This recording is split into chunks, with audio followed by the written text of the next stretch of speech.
On episode 221 of the 40 Plus Fitness podcast, we meet with Kristin Kirkpatrick and discuss her book, Skinny Liver. The full show notes for this episode can be found at 40plusfitnesspodcast.com/221. Have you decided you're ready to make a change? To reclaim your health and fitness? The 40 Plus Fitness podcast is here for you. I'm your host, Alan Meisner. I'm an NSAM certified personal trainer with a specialization in corrective exercise and fitness nutrition. Let me be your coach as you find your way on your health and fitness journey. All right, let's go. Now, today is the last day to sign up for the March challenges. So I encourage you to go check them out at 40plusfitnesspodcast.com/challenge. We're doing a sugar challenge, a burpee challenge, and the brand new mindset challenge. Now, I'm really excited about this mindset challenge. It's really like getting a whole nother set of daily podcasts from me on mindset issues. It's 28 days. It's a really cool challenge. I really encourage you to go check it out. Go to 40plusfitnesspodcast.com/challenge. Kristen Kirkpatrick is an award-winning dietitian and the manager of wellness nutrition services at the Cleveland Clinic Wellness Institute in Ohio. Today, we're going to talk about her book, Skinny Liver. So Kristen, welcome to 40 Plus Fitness. Thank you, Alan. It's a pleasure to be here. Thank you so much for having me. Now, I really enjoyed reading your book, Skinny Liver, that you did with Dr. Abraham. It's Ibrahim? Ibrahim Hanoneh. Okay. I would never have gotten his name right. So I think yours is a little yours a little easier to pronounce. But with Skinny Liver is really, it's an excellent book. And one of the things I really liked was how it tied in the whole body. And we're going to get into that in a little bit of detail later in this episode. But it really did kind of give a full picture of what the liver does for your body and why you need to take care of it. And then gave some practical advice on how to do that. So I really liked how that was all put together. And one of the things I particularly liked is, and I'm a big fan of analogies. Anyone that works around me, they just, say, Alan, you just come up with these things, but you came up with one I really like, which is if you thought of, you think about the important organs, obviously people will say the heart and the lungs, you say those are the lead actors, whereas the liver is the director. And I really like that. Yeah. Thank you. And it's true. I mean, from a standpoint of the kind of excitement and enthusiasm we have for the heart and the brain and some of those big things we already talk about, and rightfully so. Of course, we should be enthusiastic about it, but then we always kind of forget about the guy behind the curtain that's kind of making things happen as well. The less, I always joke to my patients, the liver is not the sexiest organ to talk about, but it's definitely one of the most important. So yeah, I agree. And, I guess the bad news is kind of as the liver goes, so goes our health. But the good news of this book is that the liver is probably one of our most resilient organs and can actually renew itself, rebuild itself if we give it an opportunity. Yes, absolutely. And so it's really the only organ that can do that. The liver has this incredible regeneration capabilities. And obviously the other organs that we have don't have this. So the nice thing is with something like non-alcoholic fatty liver disease, some of these things that are really lifestyle related, we do have the opportunity to do basically parts of the disease where we can't turn back the clock anymore. We have that opportunity.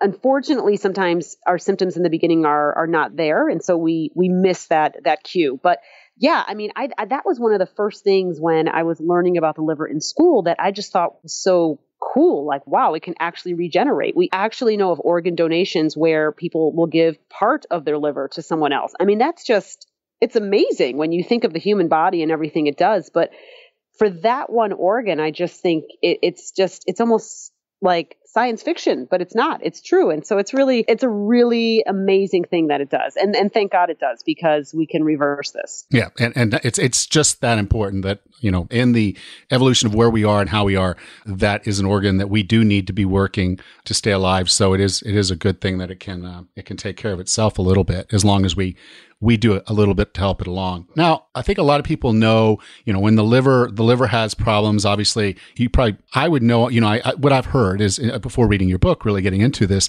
is that you see it in someone's eyes, the yellow, the jaundice, and all of that. So that's kind of some things that I would know. But you kind of go in the book from almost head to toe on how the liver actually affects other organs and parts of the body. Could you briefly kind of go through each of those with us, just so we can really get a picture of how important liver health is? Sure.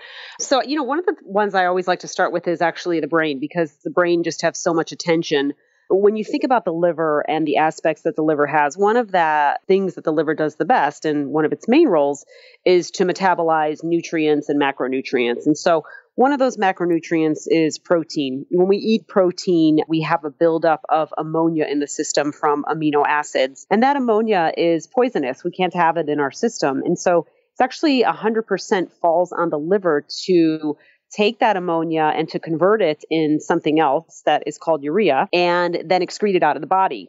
Without the liver functioning correctly, ammonia unfortunately builds up, and that can lead to as something that seems as simple as a little bit of confusion, to coma, to actual death. So, that is a huge thing. A lot of times when we see reactions to medication sometimes, or we just notice that something is going on where there's some sort of mental clarity that's not occurring, a lot of times the first place we'll look at is liver enzymes. What is going on here? Are the liver enzymes elevated? And if they are, do we have some sort of buildup of ammonia? So, it seems like most people might say, okay, well, gosh, how often does that happen? And you'd be surprised, right? Because everyone eats protein. And so this is a great example of kind of the aspect of how the liver is tied to the brain. If you think of our heart, for example, and you think of really the process again of how it's breaking down nutrients and things of that nature, we know that when you drink alcohol, for example, or when you have a carbohydrate of some sort,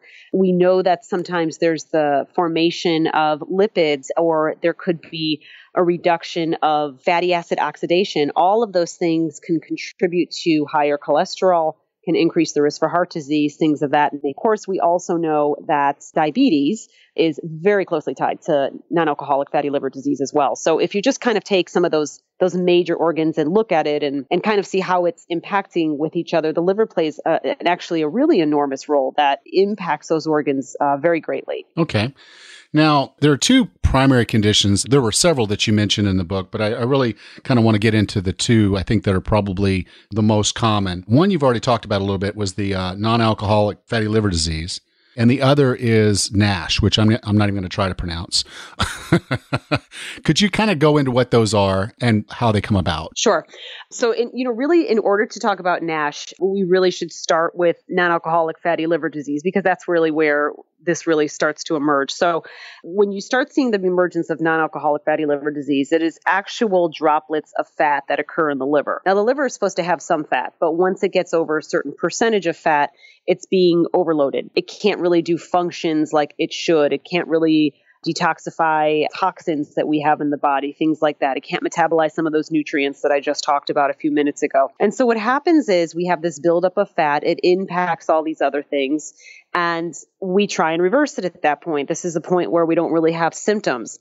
Sometimes, in certain amount of cases, it develops into a more severe form. That's when we get into this other condition called NASH. And what happens is that the droplets of fats that have increased now are turning into more inflammation. So we have more inflammatory factors going on.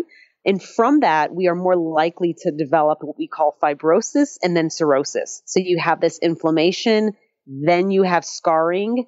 Once you get into those latter stages, which is when you have NASH, that's kind of where you're really starting to get in trouble. That's when we see people maybe even starting to look at needing to get a liver transplantation, maybe getting to the point where you can no longer reverse it with diet and exercise and other lifestyle factors, things of that nature. It is definitely a smaller percentage of individuals go on to develop NASH. And then, of course, development of cirrhosis, which is where that scar tissue occurs.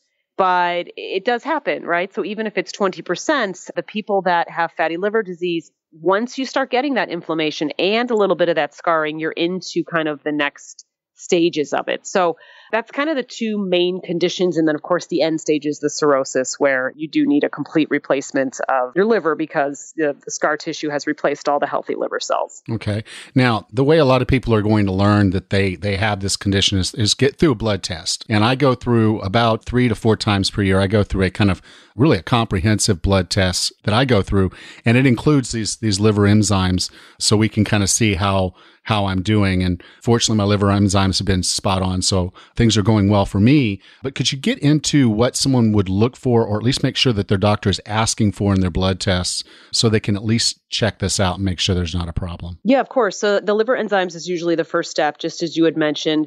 Typically, you'll see things like ALT or AST will be elevated. Those are your main liver enzymes. Now, they could be elevated for several reasons. It might not be because of non-alcoholic fatty liver disease, but if you are someone who kind of meets some of the criteria that a lot of people would have for it, so let's say you're morbidly obese or you have diabetes or a combination of the two, when that occurs, sometimes your physician will go a step further and they will do a liver ultrasound. So again, an ultrasound is non-invasive. In fact, it's less invasive than getting the blood drawn.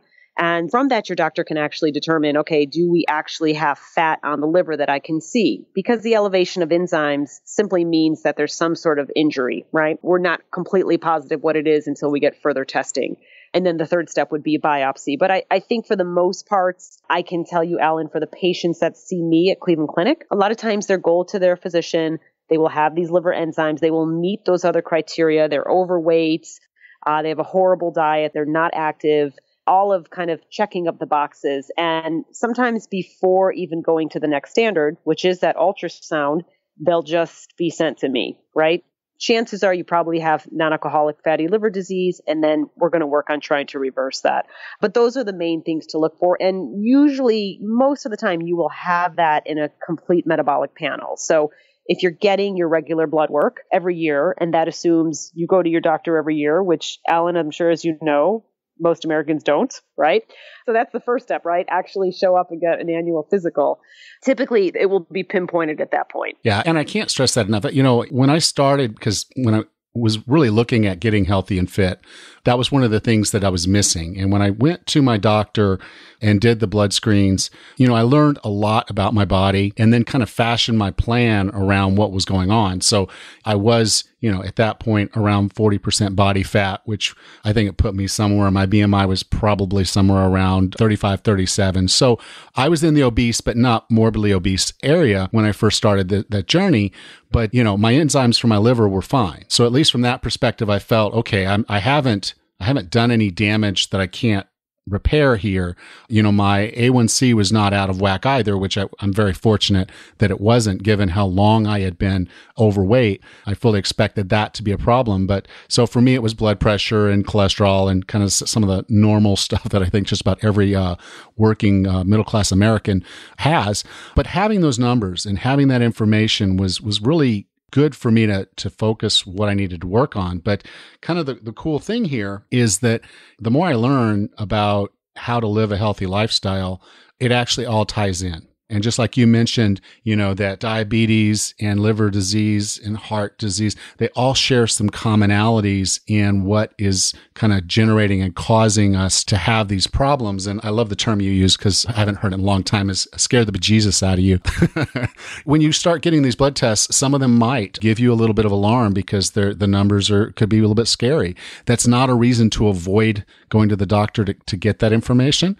That information is a tool that really kind of lets you go in and make some decisions about your lifestyle that are going to help you live a healthier and longer life.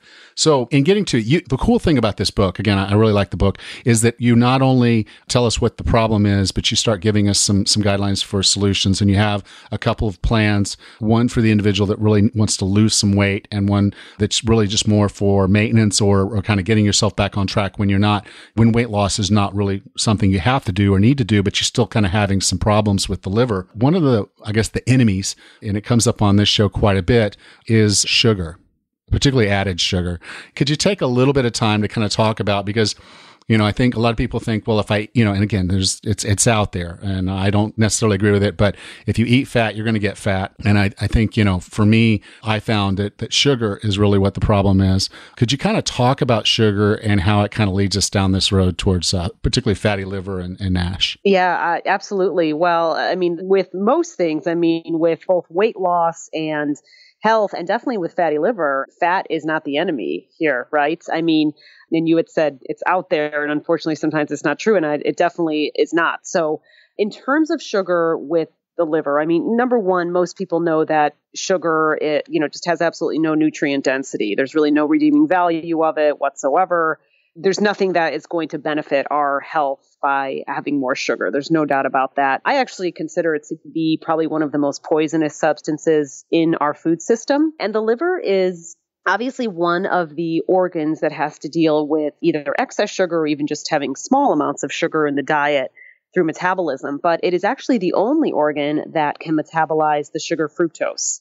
So not to give other sugars, glucose and sucrose, a pass, but fructose not in the form that we would find in fruit, for example, that's tied to fiber, but more in the form of things that have high fructose corn syrup, sodas. There was actually a study that came out today looking at children drinking soda and the prevalence of how many soda drinking children have fatty liver disease is crazy. And again, and I was in your book, and it's the same thing with diabetes.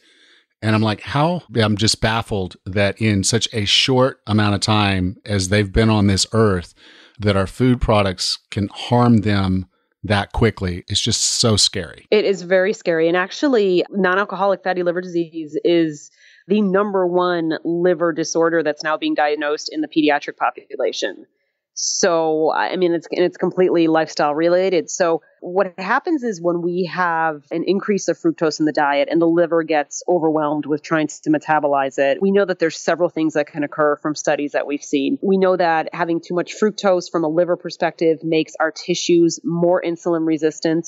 Obviously, a precursor there to diabetes. There's associations with increases in triglycerides, LDL, blood pressure, and also, in addition to all of those, the production of free radicals. So again, there is many components that we know are linked to sugar, but if we didn't have such a high sugar diet, even despite our weights, I just don't know if we would have such a high prevalence of this disease. Yes, weight is a factor. This can also occur in people that are not overweight or obese, though. And so I do think that, as a driver in society, and you said it, it is everywhere. And even with my own patients that come in and say, well, I don't have that much sugar in my diet, I'm doing really good. 50% of the time when I do a food diary, I'm like, I hate to break it to you, you got a lot of sugar in your diet, right? We do pretty much monthly now with my crew here. We do a sugar challenge. And the interesting thing is this, in the baseline of the sugar challenge, we're at 50 grams. And that's twice what the World Health Organization recommends that you should have. But what I found is if I push people to try to go for 25 and they look at what they're eating today, it just seems like this insurmountable, how do I go from 200 to 25? Most of them, when they get to 50, they start looking and feeling better within just a few days. They lose weight like crazy, particularly in the first couple days. And then, over the course of that month that we're doing the challenge, they just feel so much better. And I hope anyone that goes through my challenges that they don't go back to eating sugar again. Keeping it under 50, in a general sense, I think is doable. But I would encourage folks, if you can push down below 25, you're going to look and feel a lot better, and your liver is going to function a lot better. Absolutely. I'm sure you have certain things that people have told you that have always stuck, right? Really poignant things that people have said. And I had a patient once who was a complete sugar addict, thin. Like, you would look at this woman and say, wow, she's got a perfect body. But her diet was so god awful, so much sugar. And I put her on a sugar challenge. And she came up to me after 6 weeks and she said, I never realized how bad I felt until I felt good. And that was just so eye-opening, because I had realized that her feeling of not feeling good was the norm. And she really didn't know any difference. That's how she thought this is how people feel, right? Everyone's a little lethargic, and everyone's like, no one's skin is perfect and things like that. Well, I heard this the other day. This was something, it was a marketing podcast, so it didn't have anything to do with health, but they were talking about this particular burger chain was noticing when they were selling a lot of milkshakes in the morning, and they were wondering why, they were selling so many milkshakes. And so they did kind of a survey of it. And what they found out was that people would eat their breakfast, and by the time they're driving to work, the sugar's already kind of dipping. And so they know that, they want something simple that they can eat in their car or have in their car. So they'll do a milkshake, and they know that milkshake will probably get them through to to their lunch. And I was just thinking, that mindset that you have to have a milkshake in between each meal just to get to the next meal, just like, that's just baffling to me. But it is. It's how it actually works. Your whole insulin system is set up to basically, buffer and pull that sugar out. Your liver is doing everything it can to basically turn it into triglycerides and fat as quickly as it can. And as soon as it's successful at doing that, you're going to be hungry again. Yeah. And the route of sugar metabolism, especially fructose, and ethanol metabolism, so alcohol, for the liver is actually very similar. So Dr. Lustig once said that sugar is alcohol without the buzz in terms of how it impacts the liver. And if you ever watched a kid, there's a buzz involved as well. Okay. So, even something like that, and it kind of goes back to the original problem when I really started thinking about, I think this is a book people need, is that I think people, when they think of their liver, they just think, well, I'm not a heavy drinker, so I'm fine, right? So there's people are not connecting the dots that, yeah, of course, alcohol has a huge impact on your liver, but so does sugar. So does making really poor choices in terms of lifestyle as well. And so I just think no one's having that conversation because I don't think a lot of people know about it. I think they will now, but it's just alcohol's always been the culprit there, and it's not the only one. And that's what I was telling you before, is I would hope people will get this book before they have major problems with their liver. But I think a lot of people, what's going to happen is, they've been going to their doctor. Obviously, they've got, now the diabetes. The doctor's been telling them to lose weight, but they're not losing weight. Their doctor's overweight as well, telling them to lose weight. So they're like, okay, doc, I'll lose 5 pounds if you lose 5 pounds, and that kind of mindset. And then now the doctor's telling them, well, your liver enzymes are elevated, and we're going to send you over to this specialist to get this sonogram. It comes back, and now you've got fatty liver, and they're like, well, but I don't drink a lot of alcohol. And now they know, and I don't want them to get to that point. That's why it was kind of important for me to get you here on the show so we could have this conversation, that the liver is going to follow where you send your body. And it can, in many cases, be what's leading your body there, but how you eat, how you carry yourself is going to matter. And the cool thing about the book is it not only tells, like I said, not only tells you what the problems are, but it kind of gives you some plans. And you've even got some recipes. And I really wish I'd had an opportunity to taste some of the recipes in here. I will, I promise. But I haven't had a chance yet, but I was flipping through them like, oh, look, that looks good. I'm going to try that.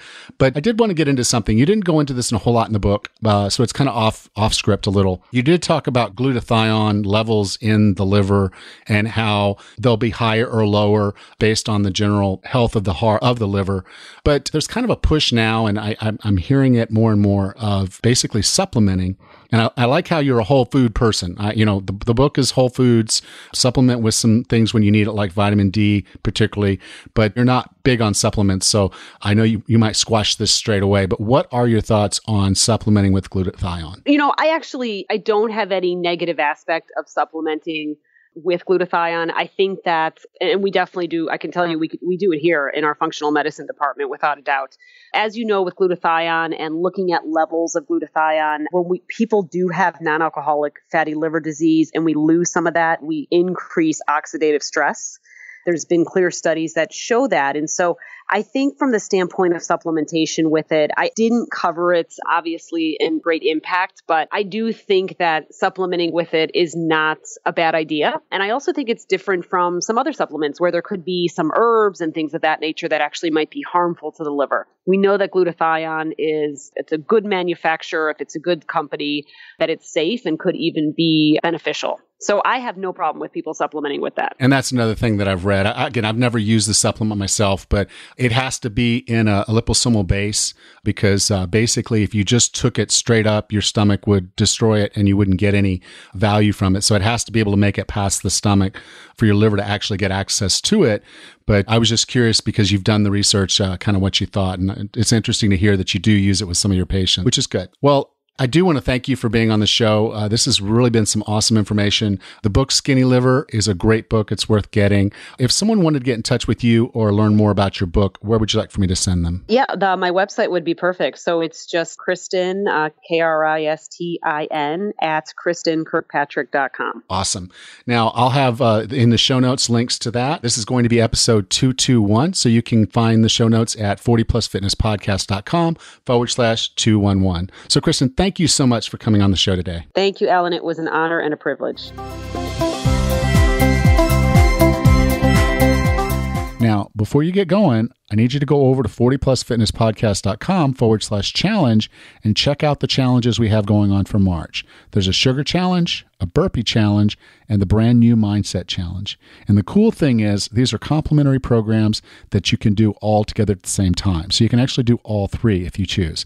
So go to 40plusfitnesspodcast.com/challenge. Next time on the 40 Plus Fitness Podcast, we meet with Stefan Guinet and discuss his book, The Hungry Brain.